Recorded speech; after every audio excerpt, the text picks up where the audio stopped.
کیا آپ نے کبھی سنا ہے کہ انسان گھوڑا بھی بن سکتا ہے؟ لیکن کیوں؟ آخر ایک بیٹے نے ایسا کیا جرم کیا کہ اللہ نے اسے جانور میں بدل دیا؟ اگر آپ بھی اپنے گھر میں دعاؤں کی قدر نہیں کرتے تو ہوشیار ہو جائیں، یہ کہانی آپ کے رونگٹے کھڑے کر دے گی۔ بسم اللہ الرحمن الرحیم۔ یہ صرف کہانی نہیں، یہ ایک حقیقت ہے۔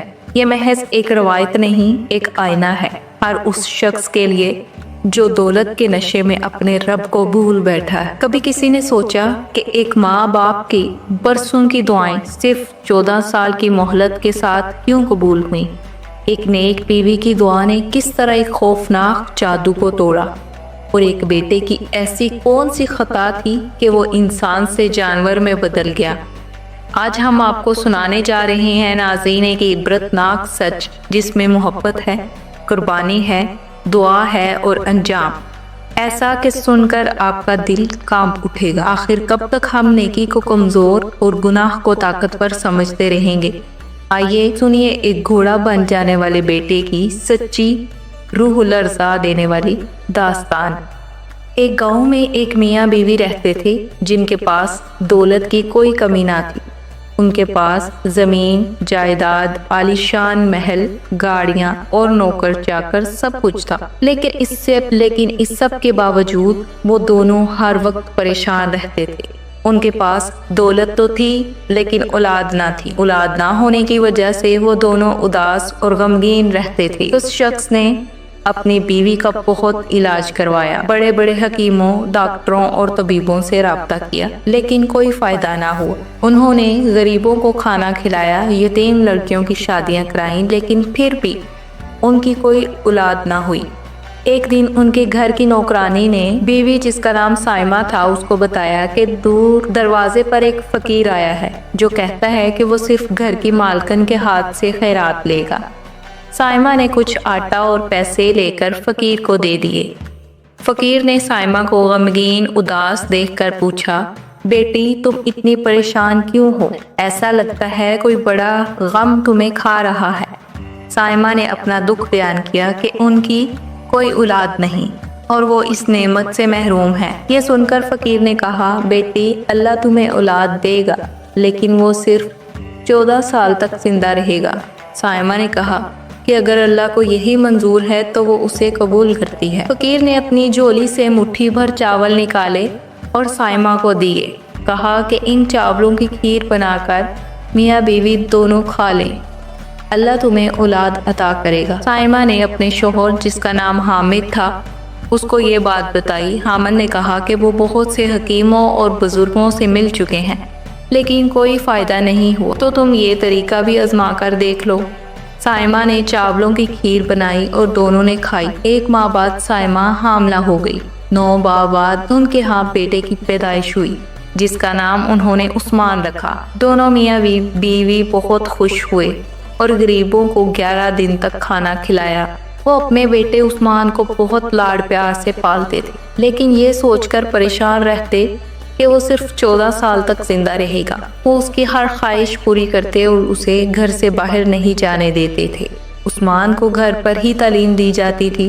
جب عثمان 12 سال کا ہوا تو اس نے اپنے والد سے کہا کہ وہ بھی ان کے ساتھ زمینوں پر جانا چاہتا ہے، اسے کیوں ہر وقت گھر میں رکھا جاتا ہے۔ حامد نے سوچا کہ اس کے بیٹے کی عمر صرف 2 سال باقی ہے تو اسے اپنی مرضی کی زندگی جینے دینی چاہیے۔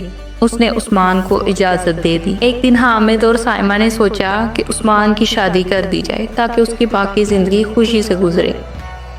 انہوں نے اسی فقیر کو تلاش کرنے کا فیصلہ کیا۔ نوکروں نے بہت تلاش کے بعد اس فقیر کو ایک چھوٹی سی جھونپڑی میں اللہ کی عبادت کرتے ہوئے پایا۔ حامد نے فقیر سے کہا کہ وہ عثمان کی شادی کرنا چاہتا ہے لیکن کس لڑکی سے کرے؟ فقیر نے کہا کہ شادی ایک ایسی نیک اور حافظ قرآن لڑکی سے کرو جو پرہیزگار ہو۔ ایسی لڑکی اپنے شوہر کے لیے دعا کرے گی تو دعا تو تقدیر بدل سکتی ہے۔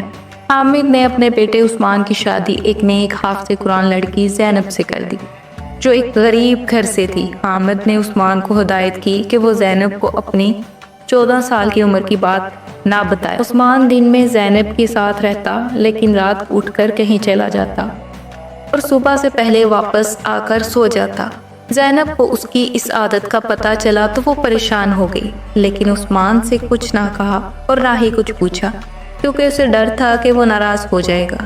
ایک دن ان کے گھر ایک بوڑھی عورت پھول بیچنے آئی۔ زینب نے اس سے پھول خریدے اور اپنا دکھ بیان کیا کہ اس کا شوہر رات کو کہیں چلا جاتا ہے۔ بوڑھی عورت نے مشورہ دیا کہ زینب رات کو جا کر دیکھے کہ عثمان کہاں جاتا ہے۔ اس نے کہا کہ اپنی انگلی پر زخم بنا کر اس پر نمک لگا لینا تاکہ نیند نہ آئے۔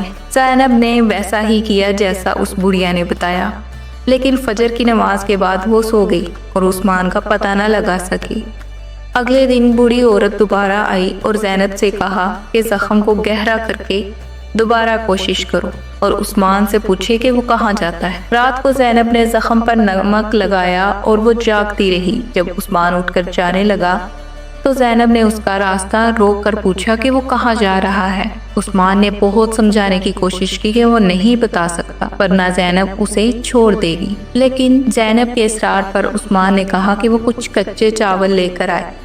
اس نے زینب کو کہا کہ دونوں ہاتھوں میں چاول بھر لے، پھر کہا کہ پہلے دائیں ہاتھ کے چاول اس پر پھینک، وہ اپنی اصل حالت دکھائے گا، اور پھر بائیں ہاتھ کے چاول پھینکنا ورنہ وہ اسے ہمیشہ کے لیے کھو دے۔ زینب نے دائیں ہاتھ کے چاول پھینکے تو عثمان ایک سفید گھوڑا بن گیا جس کے لمبے بال تھے۔ زینب گھبرا گئی اور بائیں ہاتھ کے چاول پھینکنا بھول گئی۔ عثمان گھوڑے کی شکل میں وہاں سے چلا گیا اور واپس نہ آیا۔ زینب بہت پریشان ہوئی اور اپنے ساس سسر کو سب بتا دیا۔ حامد اور سائمہ بیٹے کے غم میں بیمار ہو گئے۔ چند ماہ گزر گئے لیکن عثمان کا کچھ بھی پتہ نہ چلا۔ ایک دن زینب نے اپنے ساس سسر سے کہا کہ وہ عثمان کو ڈھونڈ کر لائے گی۔ انہوں نے اسے نوکروں کے ساتھ روانہ کیا۔ زینب نے اپنا حلیہ بدلا، حجاب کیا اور اپنے علاقے سے کچھ دور جا کر ایک لنگر خانہ کھول لیا جہاں وہ لوگوں کو مفت کھانا کھلاتی تھی، لیکن بدلے میں ایک نئی یا عجیب بات سننے کی شرط رکھتی تھی۔ لوگ روزانہ آتے اور کوئی نئی بات بتا کر کھانا کھاتے، لیکن زینب کو اپنے شوہر کے بارے میں کچھ بھی نہ پتہ چلا۔ اسی شہر میں ایک بوڑھی عورت رہتی تھی جو پھول اور سبزیاں بیچتی تھی۔ ایک دن وہ پھول توڑتے توڑتے رات کے اندھیرے میں ایک گائے کے پیچھے چل پڑی جس کے گلے میں گھنٹی تھی۔ گائے ایک غار میں چلی گئی اور بوڑھی عورت بھی اس کے پیچھے غار میں پہنچ گئی۔ وہاں اس نے دیکھا کہ ایک سفید گھوڑا آیا اور ایک لڑکے کی شکل اختیار کر لی۔ اس لڑکے نے گائے کا دودھ نکالا، کھانا بنایا اور ایک کوے سے اپنی ماں باپ اور بیوی کے بارے میں پوچھا۔ کوے نے بتایا کہ اس کی ماں باپ بہت بیمار ہیں اور اس کی بیوی نے لنگر خانہ کھول رکھا ہے۔ صبح ہوتے ہی لڑکا گھوڑا بن کر غار سے نکل گیا۔ بوڑھی عورت نے یہ سب دیکھا اور اگلے دن زینب کے لنگر خانے پر جا کر یہ بات سنائی۔ زینب سمجھ گئی کہ وہ گھوڑا اس کا شوہر عثمان ہے۔ اس نے بوڑھی عورت سے کہا کہ اسے غار تک لے چلے۔ رات کو وہ دونوں غار میں چھپ کر بیٹھ گئیں۔ جب عثمان گھوڑے سے لڑکے کی شکل میں آیا اور کوے سے باتیں کر رہا تھا تو زینب سامنے آ گئی اور معافی مانگنے لگی۔ عثمان نے کہا کہ اگر وہ اسے واپس پانا چاہتی ہے تو اسے ایک مشکل کام کرنا ہوگا۔ اسے 7 جنگلوں سے گزر کر ایک جھونپڑی میں رہنے والے بزرگ کے پاس جانا ہوگا جہاں ایک کالے گھوڑے کے بال لینے ہوں گے۔ یہ سب اسے ظہر کی نماز سے پہلے کرنا ہوگا۔ اگلی صبح زینب نے بوڑھی عورت کو گھر بھیجا اور تنہا اکیلی سفر شروع کیا۔ وہ خطرناک جنگلوں سے گزرتی رہی، آیتیں اور سورتیں پڑھتی رہی اور آخرکار 7ویں جنگل میں جھونپڑی تک پہنچ گئی۔ وہاں ایک بزرگ عبادت کر رہے تھے۔ زینب نے انہیں سارا واقعہ بتایا۔ بزرگ نے بتایا کہ عثمان پر کسی نے کالے جادو کا عمل کیا تھا، جس نے اس کے بال جنگلی گھوڑے کے بالوں کے ساتھ ملا کر جادو کیا تھا۔ اب وہ شخص مر چکا تھا۔ بزرگ نے کہا کہ باہر بندے کالے گھوڑے کے بال اتار کر لاؤ، وہ ان پر کچھ پڑیں گے۔ زینب نے بال اتار کر دیے۔ بزرگ نے ان پر دم کیا اور زینب کو دے دی۔ زینب غار سے واپس آئی جہاں عثمان گھوڑا بنا ہوا تھا۔ اس نے کالے گھوڑے کے بال عثمان پر لگائے تو وہ دوبارہ انسان بن گیا۔ عثمان نے زینب کی نیکی اور قربانی کو خوش دلی سے سراہا۔ دونوں گھر واپس آئے جہاں حامد اور سائمہ بیمار تھے۔ اپنے بیٹے کو دیکھ کر وہ خوش ہوئے اور آہستہ آہستہ ٹھیک ہو گئے اور خوشی سے رہنے لگے۔ اس کہانی نے ہمیں یہ سکھایا ہے ناظرین کہ دعا صرف لفظوں کا مجموعہ نہیں ہوتی، بلکہ وہ ایک ماں کے آنسوؤں ایک بیوی کے صبر اور ایک دل کی سچائی کا اظہار ہوتی ہے۔ اللہ سب کچھ کر سکتا ہے، چاہے وہ گھوڑے کو انسان میں بدلے یا انسان کو جانور میں، لیکن انسان کی نیت، زبان کی سچائی اور دل کی پاکیزگی ہی وہ راستہ ہے جس سے قسمت کا دروازہ کھلتا ہے۔ ہم دنیا کے ہر دروازے پر دستک دیتے ہیں، مگر جو دروازہ سیدھا اللہ تک جاتا ہے اس پر صبر سے دستک دینا بھول جاتے ہیں۔ ناظرین، اگر آپ زینب کی جگہ ہوتے تو آپ کیا کرتے؟ کیا آپ کے گھر میں بھی کسی نیک عورت نے کوئی دعا کا معجزہ دکھایا ہے؟ ہم دولت کے پیچھے بھاگتے ہیں، لیکن کیا ہم نے کبھی دعا کی اصل طاقت کو پہچانا ہے؟ کیا آپ کی بیوی دعا کرتی ہے آپ کے لیے؟ کمنٹ میں اپنی رائے کا اظہار ضرور کیجیے گا۔ اگر ناظرین یہ کہانی اچھی لگی ہے تو اسے نہ صرف لائک کریں، دعا بھی کریں اور دوسروں کے ساتھ شیئر بھی کریں، شاید کسی ماں، کسی بیوی یا بیٹے کو حوصلہ مل جائے۔